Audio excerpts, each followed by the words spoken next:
আসসালামু আলাইকুম প্রিয় শিক্ষার্থী বন্ধুরা, আজকে ছোট্ট একটি ক্লাস নিয়ে হাজির হয়েছে ল্যাপটপের স্ক্রিন থেকে। তোমরা একটি প্রশ্ন দেখতে পাচ্ছ, স্ক্রিনে দেওয়া আছে 2BAD.8C কোন ধরনের সংখ্যা, বাইনারি, অক্টাল, নাকি ডেসিমেল, নাকি হেক্সাডেসিমেল। যেহেতু আমাদের এখানে কি আছে প্লিজ লক্ষ্য করো যে কি আছে, এখানে বাইনারি আছে, এখানে অক্টাল আছে, এখানে কি আছে ডেসিমেল আছে, হেক্সাডেসিমেল আছে। এখন আমরা কি জানি বাইনারি বেজ হলো 2, অর্থাৎ তার মৌলিক অঙ্ক 2টি 0 আর 1। অক্টালের বেজ হলো 8, এর মৌলিক অঙ্ক কত কয়টি 8টি, 0 থেকে 7 পর্যন্ত লেখা যাবে।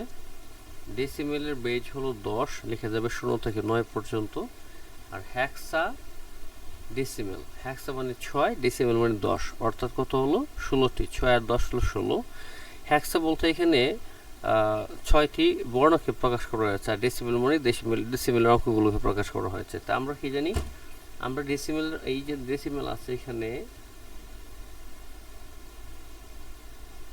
দেখো, এই যে ডেসিমেলটুকু আছে এটা মানে 10, আর এখানে আছে হেক্সা আছে কত 6, মানে 6টি বর্ণ আছে, তাহলে কয়টি 16টি।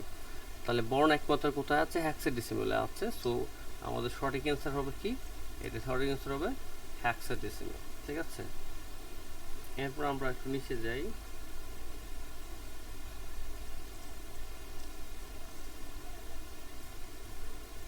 দেখো এখানে আরেকটি প্রশ্ন আছে আমাদের হাতে। কি আছে প্রশ্নটি দেখো, বলছে 111 অর্থাৎ 111 সংখ্যাটি হতে পারে বাইনারি, অক্টাল, ডেসিমেল। কি হতে পারে? আমরা ইতিমধ্যে বলেছি যে কি, যে বাইনারি বেজ হলো 2, লেখা যাবে 0 আর 1। ঠিক আছে, তার মানে 1 যেহেতু আছে এটা বাইনারির মধ্যে পড়ে। অক্টালের বেজ হলো 8, লেখা যায় 0 থেকে 7 পর্যন্ত, তার মানে অক্টালের মধ্যে পড়ে। হেক্সাডেসিমেলের বেজ হলো কত 16, অর্থাৎ 10টি মৌলিক অঙ্ক আছে ডেসিমেলের, এবং হেক্সা বলতে 6টি বর্ণ আছে। তো সর্বাধিক মিলে কি আছে, এই 11গুলা ডেসিমেলের মধ্যেও ডেসিমেল আছে। ঠিক আছে, যেহেতু হেক্সাডেসিমেল অপশন আমাদের নাই, শুধু ডেসিমেল আছে, তাহলে ডেসিমেলের মৌলিক অঙ্ক কয়টি 10টি, 0 থেকে 9 পর্যন্ত। তার মানে অপশন হবে কি 1 2 3 4, অর্থাৎ সবগুলোই সঠিক। যদি এরকম আরও প্রশ্নের সমাধান পেতে চাও তাহলে অবশ্যই কমেন্ট করো। তোমাদের কমেন্টের উপর ভিত্তি করে আরও লং ক্লাস এবং আরও মজার বিষয় নিয়ে হাজির হব ল্যাপটপের স্ক্রিন থেকে। ধন্যবাদ সবাইকে।